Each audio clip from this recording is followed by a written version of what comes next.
जगद्गुरु श्री संत तुकाराम महाराज यांची सार्थ अभंग गाथा।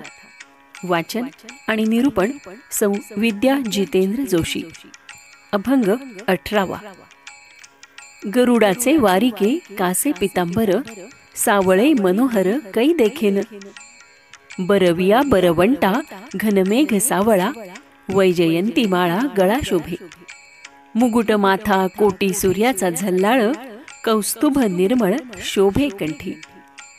वोती व श्रीमुख सुखांचे सकळ, वामांगी वेल्हाळ रखुमादेवी। उद्धव अक्रूर उभे दोन्हीकडे, वर्णिती पवाडे सनकादिक। तुका म्हणे नवे आणि का सारिखा, तोची माझा सखा पांडुरंग।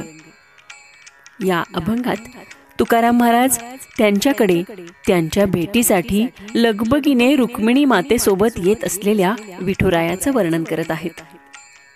गरुडाच्या वाहनात बसून पितांबराचा कासोटा घालून देव येत आहेत। त्याच्या गळ्यात वैजयंती माळा शोभून दिसत आहेत। त्याच्या माथ्यावर सूर्यासारखा तेजस्वी मुकुट आहे। कंठात कौस्तुभ मणी आहे, जो निर्मळपणे चमकत आहे।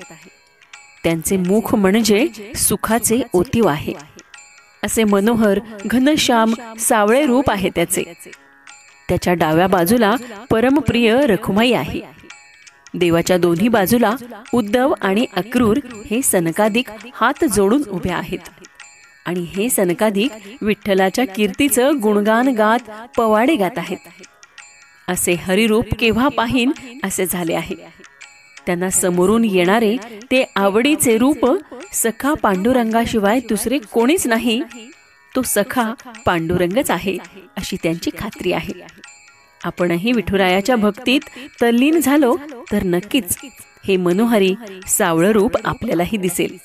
मग काय, तो आनंद जीवन सार्थ करेल।